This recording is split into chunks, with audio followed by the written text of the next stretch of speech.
চারজন পুলিশ এক যুবককে আটক করল নবী করিম সাল্লাল্লাহু আলাইহি ওয়াসাল্লামের কবরের পাশ থেকে। পুলিশ কোনো কথা না বলেই সাথে সাথে যুবকের পিঠের পেছনে দড়ি দিয়ে তার হাত বেঁধে ফেলল। যুবক পুলিশদের সাথে বলতে লাগলো, তোমাদের কি হয়েছে? আমি তো কোনো অপরাধ করি নাই, তবে কেন তোমরা আমার সাথে এরকম আচরণ করতেছো? দূর থেকে এক বৃদ্ধ মুরব্বী এই অবস্থা দেখতে পান। মুরব্বী কাছে এসে পুলিশদের বলেন, আমি এই যুবককে চিনি। পুলিশরা মুরব্বীকে বলল, আপনি তাকে কিভাবে চেনেন? মুরব্বী বললেন, আমি তাকে দেখি, সে সবসময় রসুল সাল্লাল্লাহু আলাইহি ওয়াসাল্লামের রওজার সামনে দাঁড়িয়ে বসে দরুদ পড়েন, সালাম দেন, কান্নাকাটি করেন। তোমরা তাকে আটক করেছো কেন? সে কি চোর? যুবকটির দেশ ছিল আলবেনিয়ার, বয়স ৩৫ অথবা ৩৬ হবে, ঘন বাবরি চুল, মুখে হালকা দাড়ি। পুলিশ বলল, না, সে চোর নয়। এই যুবক আলবেনিয়ার অধিবাসী। সে মদিনায় ৬ বছর ধরে বসবাস করতেছে এবং এখনো তার কোনো বসবাসের কাগজপত্র পাওয়া যায় নাই।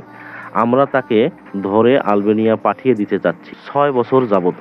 কিন্তু প্রতিবারেই তাকে ধরার পর সে আমাদের থেকে পালিয়ে যায়। আমরা তাকে প্রতিবারেই রসুল সাল্লাল্লাহু আলাইহি সাল্লামের মসজিদ থেকে ধরি। এবারও তাই হলো। তাকে এবার পাওয়া মাত্রই সাথে সাথে দড়ি দিয়ে বাধা ছাড়া আমাদের কোনো উপায় ছিল না। মুরব্বী পুলিশদের বলল, এখন তোমরা তাকে নিয়ে কি করবে? তারা বলল, রাষ্ট্রীয় আইন প্রয়োগ করব। আমরা তাকে এখন ধরে নিয়ে প্লেনে উঠিয়ে দেব। যুবকটি তখন কাঁদছিল আর ভাবছিল, এবার মনে হয় তাকে সত্যি সত্যি রসুল সাল্লাল্লাহু আলাইহি ওয়াসাল্লামের মসজিদ ছেড়ে যেতে হবে। রসুল সাল্লাল্লাহু আলাইহি ওয়াসাল্লামের স্মৃতি বিজড়িত মদিনা শহর ছেড়ে যেতে হবে। কিছুক্ষণ ভেবে যুবকটি পুলিশদের বলতে লাগলো, দেখেন ভাই, আমি এখানে চুরি, ডাকাতি, ছিনতাই ও কারো সাথে প্রতারণা করি নাই। আমি এখানে এসেছি আল্লাহ রসুল সাল্লাল্লাহু আলাইহি ওয়াসাল্লামের ভালোবাসার টানে। এছাড়া অন্য কোনো দুনিয়াবী উদ্দেশ্য আমার নাই। পুলিশরা বলল, না, এটা গ্রহণযোগ্য কথা নয়। আপনাকে অবশ্যই দেশে ফিরে যেতে হবে। বহিরাগতদের রাষ্ট্রীয় আইনে এখানে থাকার সুযোগ নেই। পুলিশরা যুবককে নিয়ে মসজিদ নববী থেকে বের হয়ে গেল। যুবক পথিমধ্যে তাদের বললেন, আমার একটা শেষ অনুরোধ রাখবেন? পুলিশরা তার অনুরোধ শুনলেন এবং সুযোগ দিলেন। যুবকটি তখন সবুজ গম্বুজের দিকে তাকিয়ে আবেগতড়িৎ কণ্ঠে বললেন, ইয়া রসুলুল্লাহ, আমাদের মধ্যে চুক্তিটা কি এমন হয়েছিল? হে রসুল সাল্লাল্লাহু আলাইহি ওয়াসাল্লাম, আপনার প্রতিবেশী হব, তাই আমি আমার দোকান, ব্যবসা, মা বাবাকে ছেড়ে এখানে এসেছি, কিন্তু তারা আমাকে আর থাকতে দিচ্ছে না। এই কথা বলতে বলতে যুবক মাটিতে লুটিয়ে পড়ল।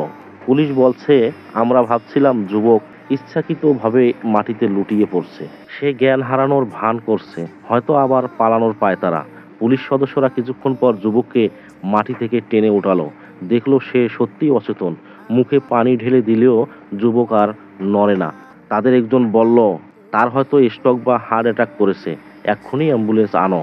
অ্যাম্বুলেন্স আসলো এবং যুবককে হাসপাতালেও নেওয়া হয়েছিল।